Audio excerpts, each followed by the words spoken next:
Il y a un sujet qui me tient à cœur.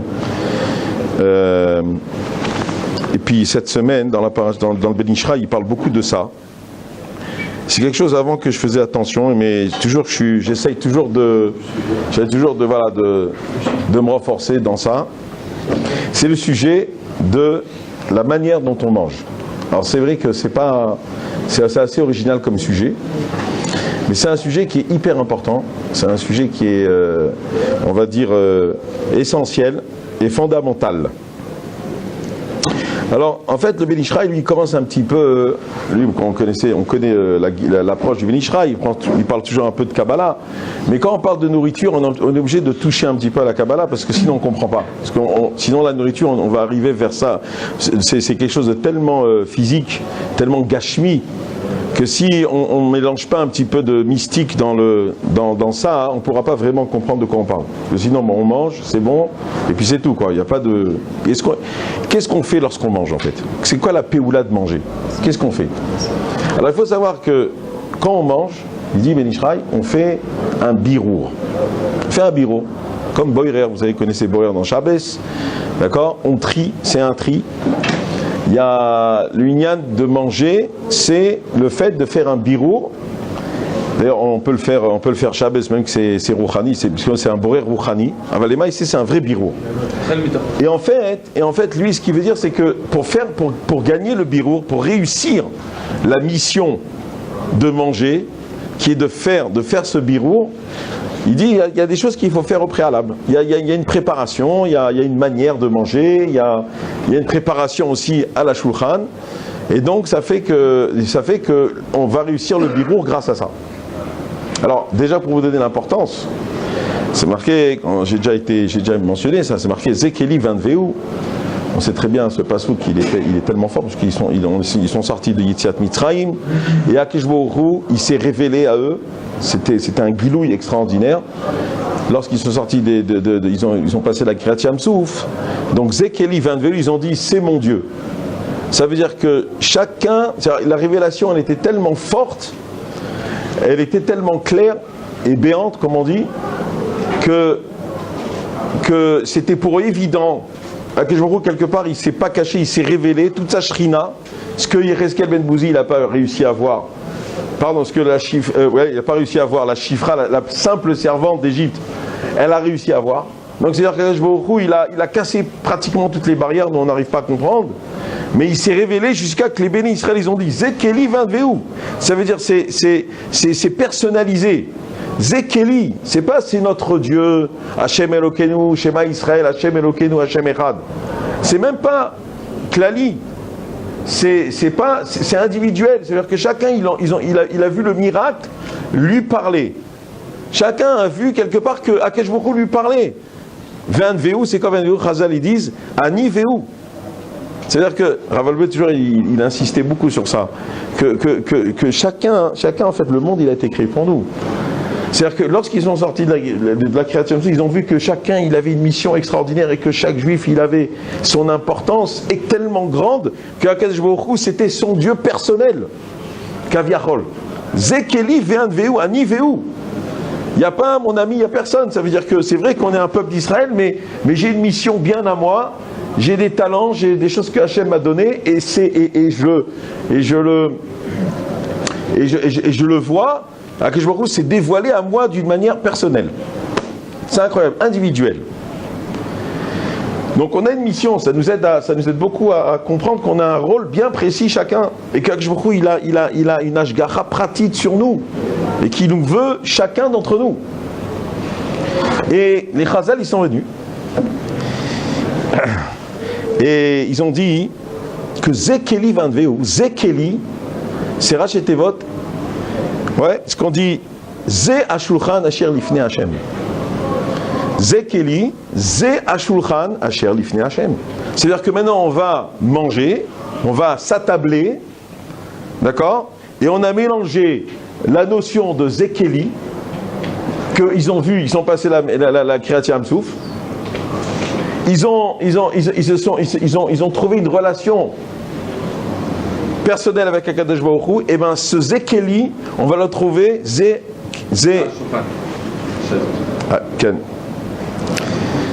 ce qu'on dit au début du Birkat Hamazon. Zeh hashulchan asher lifnei Hashem. Zeh hashulchan asher lifnei Hashem. On a déjà mentionné en kiddush et l'abim comme Seouda, qu'on ne peut accéder à la kedusha que par le biais de la Seouda, par le biais du matériel. Donc ici il y a un travail à faire. Quand j'arrive devant la shulchan, je dois arriver devant à quelque chose de rouhani. Je peux pas me dire je mange et c'est tout. Alors c'est vrai que nous on a l'habitude de dire pourquoi on mange, c'est pour avoir des forces, pour étudier la Torah et pour faire les mitzvot. C'est très bien, extraordinaire. En fait c'est ça. Mais il explique en fait que c'est marqué dans le Pirkei Avot, puisque c'est le sujet là, c'est la période. Ben Bagag Omer Afarba ve Afarba de Kuleba. Et il explique un inyan que nous on va pas comprendre, parce qu'on n'a pas le niveau de comprendre. Mais il veut dire en deux mots quoi, par rapport à ce que nous on peut comprendre superficiellement, c'est qu'en fait dans le manger, dans la nourriture, il se cache des étincelles de Kedusha. Et on va essayer de les trier, on va essayer de les sortir, et que dans cette achila que je vais faire, je vais prendre cette étincelle, je vais le rentrer en moi, et on va passer de quelque chose qu'il appelle ça, quelque chose de achour. Achour c'est quelque chose de sale ou bien de gaz, d'accord, qui est pas fin, qui est quelque chose de matière brute comme ça, et on va le passer ce qu'on appelle le geshem achour avec le geshem zach. C'est-à-dire que l'homme il est pur, il a une darga beaucoup plus grande, et grâce au fait qu'il va faire passer cette nourriture en lui, il va quelque part élever cette étincelle qui se trouve dans la nourriture, il va l'élever, puisque lui c'est déjà une dimension plus grande dans la création du monde.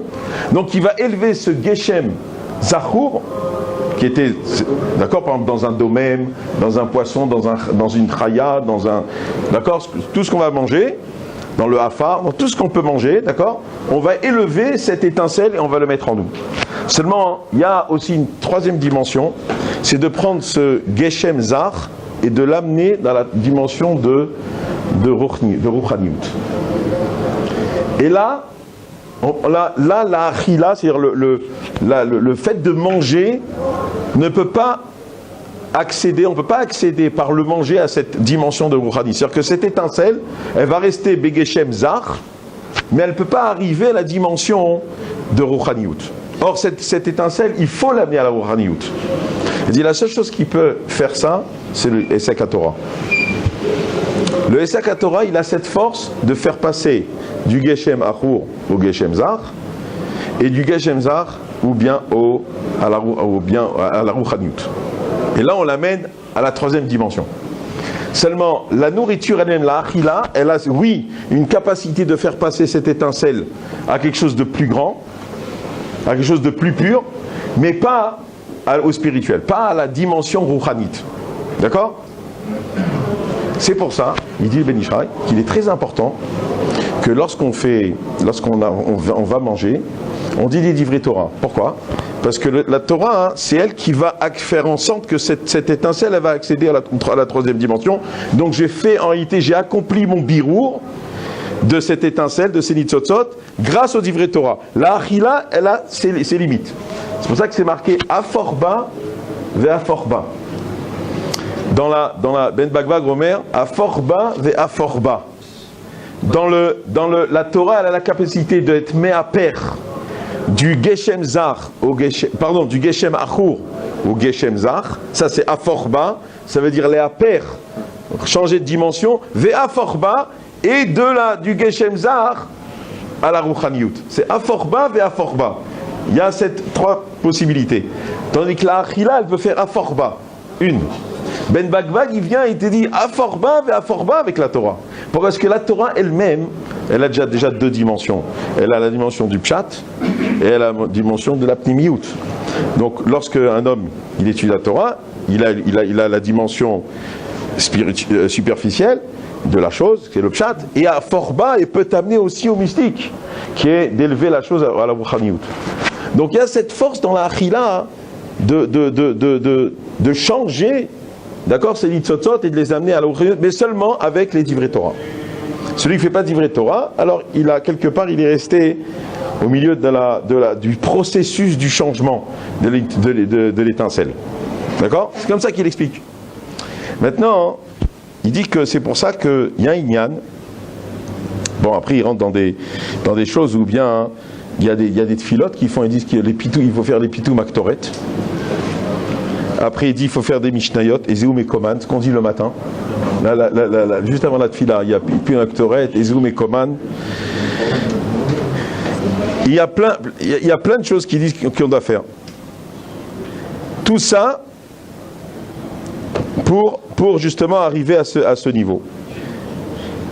Il dit que... Alors on sait très bien aussi que Rabbi Yaakov Abuchatzera, il faisait des séoudot. Tu te demandais, mais quand est-ce qu'ils étudient la Torah? Ils faisaient des séoudot. À peine il y a un truc, hop, une séouda. C'est-à-dire quoi? C'est-à-dire qu'à travers la séouda, et à travers les divrei Torah de la séouda, d'abord ils arrivaient à des chidushim incroyables que tu peux arriver seulement par la gashpiyut. Parce que justement, c'est même ces Nitzotzot, quelque part, ils aidaient quelque part à même comprendre la Torah. C'est incroyable. Ça veut dire que dans tout ça, il y a une havana rouchanit et de la Torah qui est incroyable. Donc, voilà. Maintenant, il dit que halakha les maïsé, pour arriver à tout ça, avant, je ne sais pas si vous connaissez ce moussag, mais je sais pas, moi, à la yeshiva, j'avais appris ça. Ça, maintenant, bon, ça fait très longtemps que je ne suis pas allé à la yeshiva, mais il y avait un inyan, même dans les yeshivot en Angleterre, chez les Ashkenaz, où il y avait j'entendais comme ça, où il y avait un inyan de faire tchouva. Hein, même pas dans le chol. De faire tchouva, c'est-à-dire que le yom sheni, yom chamishi, que c'est yemé tachanoun, il y en a qui faisaient un peu tachanoun comme ça avant de manger. Parce que c'est un mesougal à la tchouva. Il dit même quand c'est pas Yemé Tachanoun, il y a une comme ça d'avoir une marchava de tchouva avant de manger. C'est-à-dire qu'il y a un inyan de se purifier avant d'aller manger. C'est ça que je veux vous faire comprendre. C'est-à-dire que l'homme, nous on va vers le manger, alors que le manger, tu dis, c'est quelque chose de physique. Et là, on nous demande carrément de nous purifier avant d'aller manger, parce qu'on dirait qu'on va faire un acte qui va quelque part changer le monde. Vous savez, c'est une préparation de l'homme. Il dit même d'aller aux toilettes avant, il y a une yann al-piasod de se vider et de manger naki. À part, je ne parle pas de la tfila, on ne parle pas de la tfila qu'il y a une yann de se vider avant la tfila, d'aller aux toilettes. Il dit il y a une yann d'aller aux toilettes d'abord, de faire un shériatzar, il dit un shériatzar, et après d'aller manger. Pour vous dire jusqu'à où les choses elles vont. Donc il y a ça, et puis il y a aussi une petite halakha aussi, mais ça c'est, il ramène aussi comme ça, il n'a rien oublié, il nous a donné le seder comment vivre, c'est extraordinaire. Il dit avant de manger, on sait très bien qu'il y a des poskim, il y a une grande she'ela, le Tosfot il ramène ça dans Brachot. Il y a ici une marloquette rishonim, est-ce que quand on mange à table, on doit faire chez Akol ou pas chez Akol? Ouais. Est-ce que la shtiya, elle est kolelette? Est-ce que le birkat hamazon, il est yotse, ou bien le motzi, il est yotse de bracha chez Akol? Lorsqu'on fait un motzi, est-ce que maintenant je suis yotse des chovas de toutes les, mais la shtiya, peut-être c'est pas kaloul dans ma bracha. Quand je fais un motzi, c'est une grosse marloquette. Alors non, on dit non, puisque la shtiya, ça fait partie de manger, alors ça fait partie. Mais les maïs, c'est la médak dekim. Il y a une idée de boire un petit peu avant, de faire shiakol. Alors le problème c'est quoi? C'est qu'en général tu n'as pas soif. Tu ne peux pas faire shiakol si tu n'as pas soif. Je me rappelle le Rav Noisbaum, il est venu, il n'avait pas fait un bras sur l'eau. Parce que t'as pas, il faut un ta'am. Il dit, il m'a dit, il m'a tataev les maïm. Si tu as vraiment soif, mais si tu n'as pas soif, tu ne peux pas faire shiakol. La tête il déchova. Alors il dit, tu prends peut-être un shechar et tout ça, tu fais, voilà. Dans le Shabbat, il y a moins problème parce que le Shabbat, il y a un problème parce qu'on fait Kiddush à Geffen. Donc quand on fait à Kiddush, on est au des Chovat toutes les à Geffen, on est au des Shtiyot. D'accord. Mais en tout cas, mais dans le Chol, si vraiment tu as un peu de Midagdek, faire attention, si tu as un petit whisky avant, j'ai même ma petite bouteille de whisky, tu sais, tac, chez Akol. Il y a une yandre bouteille de savoir danger. Donc, il y a ça. Et il dit, je vous dis, V'yiharia b'tshuva b'libo. V'chol ze yelo ezer v'siua el habirur she'oseh ba'achilato. Donc, bon, après il parle de En Misirin Baseuda, vous savez qu'on ne peut pas, donc à cause de schéma Yagdim, Kané la Véchette. Ça, on dit, le Prisha, il dit qu'aujourd'hui on ne fait plus ça. Parce qu'avant, il savait kiffer. Avant, je me suis demandé combien de temps il mettait. Il faisait la tfila 1 heure chaque tfilote. Il faisait des séoudotes, on dirait que là c'est une préparation. Nous on a bichlal pas, vous allez me dire, mais on mange plus de pain, on s'assoit plus, on fait plus ça nous. Mais eux, je sais pas, d'où ils avaient ce temps-là. Aujourd'hui on est dans un monde technologique incroyable. Aujourd'hui les gens ils essayent pendant ce qu'ils conduisent, ils ont inventé une application pour demander tout ce que tu dois faire. Je te l'ai envoyé. Tu peux tout faire. Voilà. Tu peux tout faire. Tu demandes au téléphone de toi. Mais on dirait qu'on ne peut plus même conduire. Ça veut dire que tu n'as plus le temps de conduire, d'aller d'un point à un autre. Plus on va vite et plus on a moins de temps. C'est incroyable. Mais avant, regardez le temps qu'ils avaient. Le temps qu'ils avaient. Faisais là, allez, lève-toi les mains. Allez, viens, assis-toi. Ouh, j'ai pas le temps. J'ai le business. Incroyable. Et alors, ce qu'il faisait, c'est qu'il faisait Ataya. Il faisait un Seva. Donc, quand il faisait un Seva à Besmol, et tu parles, comme ils étaient déjà Bematsav chez l'Ataya, alors c'est là où il y avait le problème de Kané et la Véchette. Mais là, aujourd'hui, on ne fait plus ça. On ne mange plus Ataya. Donc, c'est pour ça qu'il y a plus ce problème, dit le Prisha. Donc, on peut parler Be'etzem, bien que ce n'est pas recommandé. Mais c'est plus la halakha, parce que personne ne fait attention à ça. Donc, il explique. Mais non, aussi, il y a aussi des halachot, stam, de pas regarder l'assiette de l'autre. Si on mange avec quelqu'un de plus grand que nous, à l'attendre. Votre femme, je ne sais pas, vous rentrez à la maison, alors prépare à manger. Il y a une de manger avec sa femme. Pas dire moi j'ai faim. Non, il y a une de manger ensemble. C'est un cavote.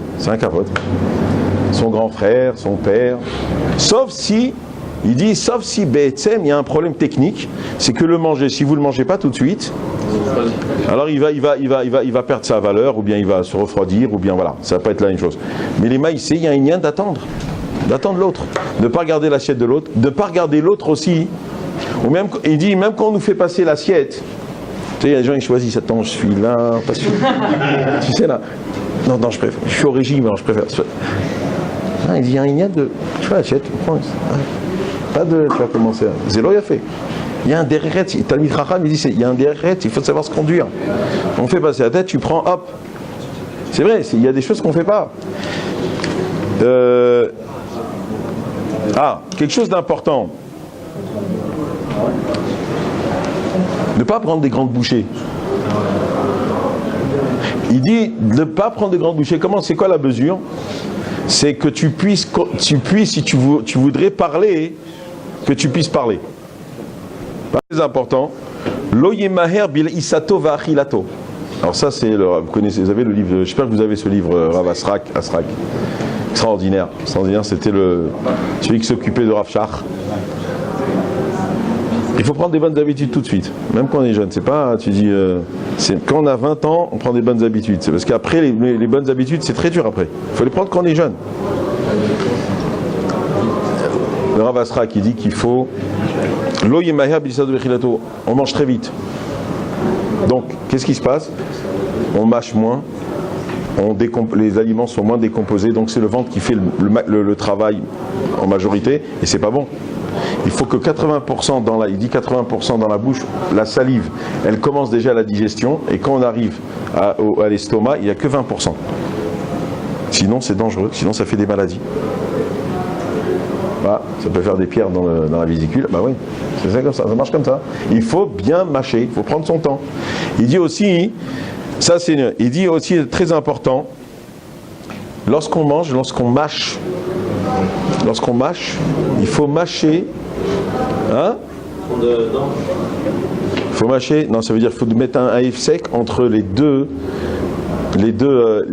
issa. Comment on dit une issa en français? Entre les deux. Non, c'est pas les bouchées. La mâche. Ouais, la mâche.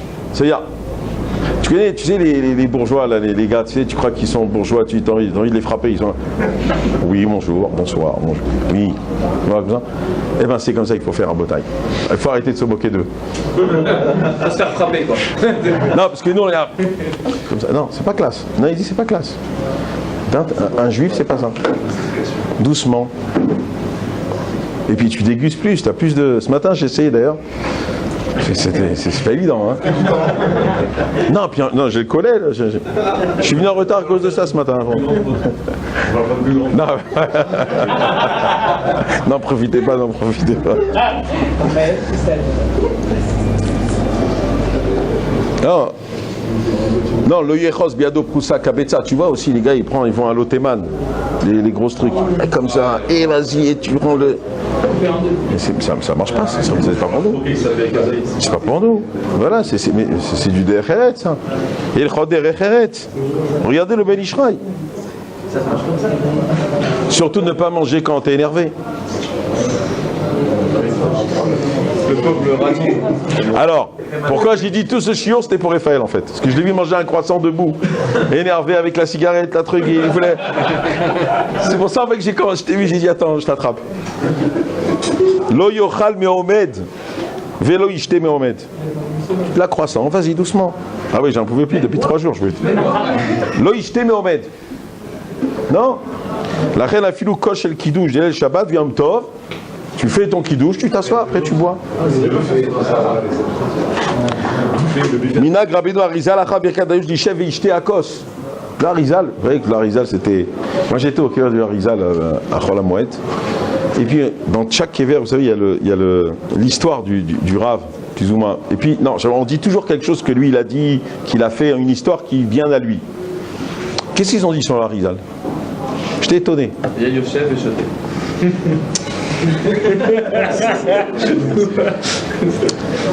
Qu'est-ce qu'ils ont dit sur l'Arizal? Non, ça m'a fait penser. Vous savez ce qu'ils ont dit sur l'Arizal? C'est marqué que son bâton de, comment on dit, de bataille, c'était son fer de lance, comment on dit, ouais. Ce cheval de bataille, c'est quoi? Ve'afta lecha kamocha. Et après, il s'est marqué Ve'amechabed et tishto yoter migoufon. Voilà pourquoi? Parce qu'il dit qu'il a été victime d'une marloquette. Il y en a qui disent qu'il est niftar jeune, parce qu'il a pris sur lui la marloquette qu'il y a eu à Tzfat, entre les rabbanim et tout. Et il dit que, il y en a qui se pensent comme ça. Mais il sait, tout ce qu'il a dit, Ve'afta lecha kamora. Tu dis, bon, mais qu'est-ce qu'il a dit? Il a fait de la Kabbalah, tout ça. Mais à la fin, comme l'histoire de Rabbi Akiva, Zeklal Gadol Vatorah, Rabbi Akiva. Ve'afta lecha kamora. Amechabed et tishto yoter migoufon. Voilà, sur la Matseva du Harizal, on parle de sa femme. Qu'il a été Mechabet sa femme plus que son ouf. Voilà ce qu'on dit sur un homme qui a changé la Torah mystique du Ham Israël. C'est extraordinaire. C'est extraordinaire ça. J'ai été très épaté. C'est-à-dire qu'en fait, des fois, on fait des nékoudotes. Et moi, je pense que, vous savez, quand on fait attention à ce genre de choses, comme manger, que s'habituer à des petites choses, on dit que c'est des petites choses. Vous savez, quand vous allez voir des psychologues, vous savez quand ils sont métaken les gens, en leur disant qu'il faut faire attention aux petites choses. Et quand tu fais attention à la manière dont tu manges, tout ce que tu dois faire, tu le fais bien, mais dans ton quotidien, et ben ta vie elle change. Même ton limoud il change. Parce que tu es messoudar. Dès lors que tu t'es messoudar, alors tu es plus. Il y a plein de choses qui changent dans ta vie. Et si on fait attention à ça, oui, ça marche. Mais si on ne fait pas attention à ces petites choses-là, alors les choses qui nous paraissent très banales, eh ben c'est ça qui fait en fait toute la grandeur d'un homme. De voir un gadol savoir manger, avoir une léissa, doucement. D'ailleurs, ça nous enlève le stress, ça nous enlève les nerfs qu'on a. Je vois, j'ai pas envie qu'on me filme lorsqu'on mange. Ah ouais, c'est une catastrophe. On est nerveux, c'est truc, aller tout de suite, tout ça. Non, tu t'assois avec ta femme, avec tes enfants. Je me rappelle, il y avait une famille comme ça chez nous en France, tous les soirs. C'est des juifs, même les gars, ils s'assoient, c'est l'heure du Aoucha tes rêves. Je vois, c'est des gens équilibrés jusqu'à maintenant. Je vois 20 ans plus tard, je vois les enfants, bon, c'est pas des grands religieux, mais ils sont équilibrés, ils sont bien, ils ont tous réussi bien dans leur vie. Ils sont bien équilibrés, épanouis. C'est énorme. On a l'impression que bon, il faut étudier la Torah et tout. Je vous montre le Chafetz Chaim, j'ai une lettre du Chafetz Chaim qui ramène le Rav Asrak justement. Il dit, celui qui dit, ouais, de toute façon, moi, c'est ça que je vois qui décide combien de temps on vit. Le Chafetz Chaim dit, il se trompe celui-là. Il dit, tu peux te tuer avant ton Zman. Si tu manges n'importe quoi, si tu fais, il a une lettre du Chafetz Chaim. Il a dit, ne faites pas comme moi, ou Kaviachol, entre guillemets, il dit, Chafetz Chaim, ne faites pas comme moi, il a parlé à une yeshiva, où je me suis tué parce que le médecin m'a dit d'arrêter d'étudier, parce que j'en ai trop fait, et je suis tombé malade, et j'ai pu faire Avodat Hashem, j'ai pu étudier, j'ai pu me faire Avodat Hashem. Il a cette lettre, le Chafetz Chaim. Il a dit, il a regretté qu'il a fait ça. Il faut savoir, il y a un emploi du temps. Tu peux pas, c'est pas possible. Il faut s'occuper de ta santé.